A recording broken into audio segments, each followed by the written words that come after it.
네, 유평 시간입니다. 유명한 사람의 글이나 평론을 소개하는데요. 오늘은 자유일보의 사설을 소개합니다. 사설은 특정인이 썼겠죠. 그러나 데스킹에서 사설 논설위원 중에 한 분이 쓰셨겠죠. 제목이요. 거짓말 자백한 첼리스트만도 못한 김의겸이라는 제목입니다. 일단 그대로 읽어드립니다. 청담동 괴담이 해프닝으로 판명됐다. 윤석열 대통령과 한동훈 장관 그리고 김앤장 변호사 30여 명이 청담동 술집에 모여 동백 아가씨 등을 부르며 놀았다는 괴담, 연주를 했다던 첼리스트가 경찰에 출석해 모두 거짓말이었다고 자백한 것이다. 이 괴담이 국회에서 김의겸 의원에 의해 거론됐을 때부터 상식을 가진 사람들은 대부분 헛소리라는 심증을 갖고 있었다. 대통령과 법무장관이 시민들의 시선에 노출되기 쉬운 술집에 갈 이유가 없거니와 서너 명 모이기도 힘들다는 김앤장 변호사들이 30여 명이 함께 한다는 건 공상모험 소설에 가까운 얘기였기 때문이다. 게다가 그 술집은 지하에 있다는데 대통령은 경호 원칙상 전시에 준하는 비상상황이 아니면 지하에 가지 않는 것이 불문율이다. 이번 해프닝이 보여주는 진짜 문제는 이렇게 상식적으로 말이 안 되는 괴담이 국회 국정감사 현장에서 유포되는 현실이다. 이 괴담을 거론한 김의겸 의원은 원내 일당인 더불어민주당의 대변인이다. 문재인 전 대통령 청와대 대변인이었고 중앙일간지 한겨레의 선임 기자였다. 당사자가 거짓이라고 진술하자 김의겸은 윤 대통령 등에게 심심한 유감을 표한다면서도 국회의원으로 당연한 일을 했다며 다시 돌아가도 같은 질문을 하겠다고 했다. 뒤늦게나마 자백을 한 첼리스트만도 못하다. 기자였던 게 국회의원인 게 창피하다. 이번 사건은 우리 사회가 얼마나 악의적인 가짜 정보에 취약한지를 보여준다. 그 취약성은 정치적 편견에 근거하고 있다. 현실 정합성 따위는 무시하고 자기 진영의 구미에 맞는 정보라면 철석같이 믿고 퍼뜨리는 것이다. 세월호 괴담이나 최근의 이태원 사고에 대한 악의적인 루머도 모두 그런 정치적 편향성에 뿌리를 두고 있다. 지금도 포털에는 보수 언론의 보도라 믿을 수 없다는 댓글이 몇천 개씩 달리고 있다. 이런 현상은 사회의 정신병리적 불균형이 심화되고 있다는 것을 보여준다. 진실이 드러나도 진실로 받아들이지 않는 현상이다. 정부와 정치권, 언론, 시민사회가 힘을 모아 대처하지 않으면 이런 사회적 정신질환은 점점 심각해질 것이다. 사회적 경고음을 울려야 한다. 지금도 많이 늦었다.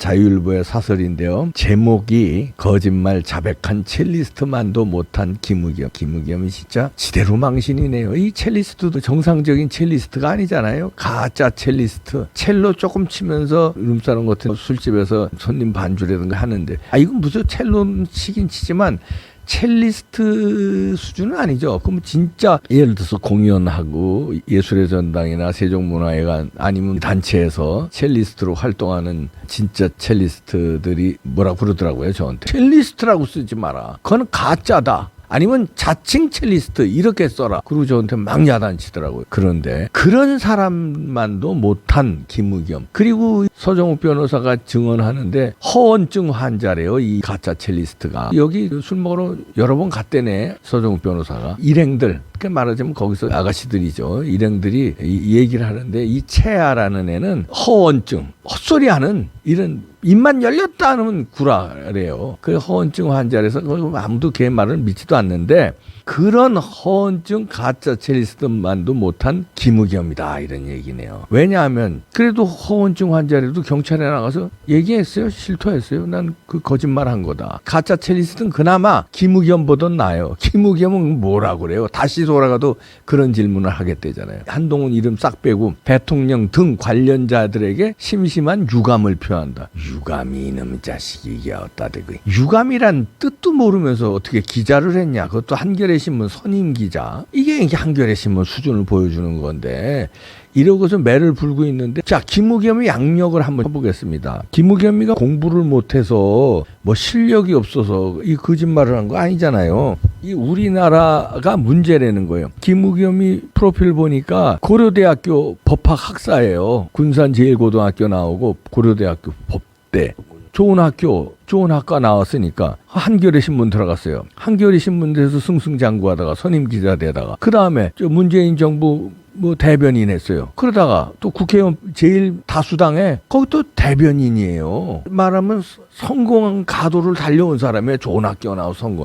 이게 우리나라의 문제라는 거예요. 이거를 일갈한 또 칼럼이 나왔는데요. 김형석 교수가 칼럼을 썼는데요. 중앙일보에 제목이 1000명을 한 줄로 세우는 사회에는 앞날이 없다. 김영석 교수가 요건 제가 다 읽어드리지는 않겠습니다. 당신의 그 손주들을 비교를 하면서 우리나라 교육 시스템을 비판한 건데요. 손주들 여러 명이 있는데 우리 김영석 교수가 102세죠. 자손들을 많이 낳으셨네요. 그래서 딸 4세, 아들 2을 키우셨네요. 6남매 아니에요? 그 6남매에 각자 거기 손주, 증손주까지 합쳐서 뭐 엄청나네요. 손주의 증손주까지. 손주들을 증손주까지 이게 비교를 해봤습니다. 일부는 여기서 교육을 받았고 일부는 미국에서 교육을 받았는데 손주들도 이제 나이가 다 컸죠. 결과로는 한국식 교육은 문제가 있다는 거예요. 그죠? 중고등학교는 그냥 입시 위주의 공부, 뭐 학원 가고 입시 위주고 대학 가서도 별다른 게 인성교육이나 이런 게 없이 취직하기 위한 공부. 1000명을 한 줄로 세운다는 거예요. 1등서부터 1000명까지 쭉. 이러다 보니까 편협한 생각을 가지고 있게 되고 자율적인 자기의 그 선택 이런 게 쪼그러든다. 내가 선택해서 내가 뭘 하고 싶고 이래서 연구를 하고 아니면 내가 뭘 하고 싶어요. 손흥민처럼 축구를 하고 아니면 내가 뭘 하고 싶어 바이올린을 치고 내가 공대를 가고 싶으면 공대를 가고 공대에서도 뭐를 내가 연구하고 싶다. 이게 아니라 줄 세워서 야, 그 1등에서부터 야, 지금 그때마다 서울대 그 인기과가 있습니다. 뭐 의대는 항상 인기과지만 의대의 적성도 안 맞는데 야, 너 공부 잘하니까 서울대 의대 가. 그다음에 뭐 연대 의대 가. 뭐 이런 식으로. 문과는 또 법대 가. 그러니까 내가 하고 싶은 거 적성 이건 상관없이 수능 점수에 의해서 선택받고 그러니까 김우겸이 같은 사람들이 나타난다. 우리 때만 해도요. 중고등학교 때 도덕 교육이 있었어요. 도덕. 국민학교 때도 있었을걸? 도덕 시간이. 그리고 윤리 이런 게 있었잖아요. 지금은 그런 거에 없이 그냥 수능 시험만 대비하는 거예요. 학교가 무슨 학원처럼 돼 있고 그것도 모자라서 끝나면 애들이 학원으로 닥달하고 밤늦게까지 학원에서 시달리다가 그리고 수능 그 지금 체력장은 하나? 체력장 시험도 없잖아요. 우리 땐 그래도 체력장이 있었잖아요. 그래서 운동도 하고 교련도 있었어요. 그 훈련도 받고 그게 교련이 뭐 나쁜 의미 아닙니다. 아니 그 훈련 받으면서 엄격한 룰, 그다음에 단체 생활의 어떤 규율, 운동도 되고요. 훈련의 어떤 임하는 자세, 정신 교육도 되고요. 그 우린 다채롭게 우리 때만 해도 됐는데 그때도 문제는 있었죠. 지금 더 문제는 전교조 이것들이 김영석 교수가 주장하는 1000명을 한 줄로 세워요. 그래서 교육을 정치 이념의 장으로 삼는 러시아나 마지막 단락이 그겁니다.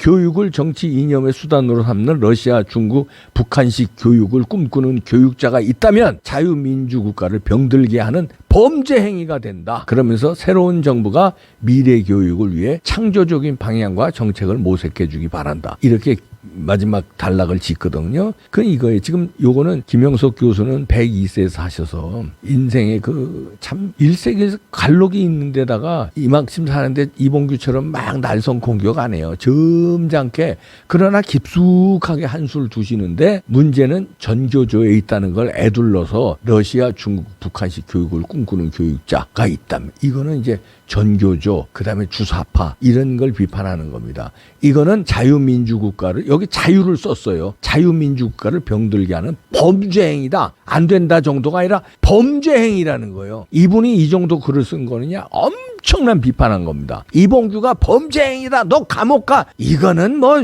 수준이 요 정도 되면은 자유민주국가를 병들게 하는 범죄행위다 하고 김영석 교수가 이렇게 글을 쓴 거는요.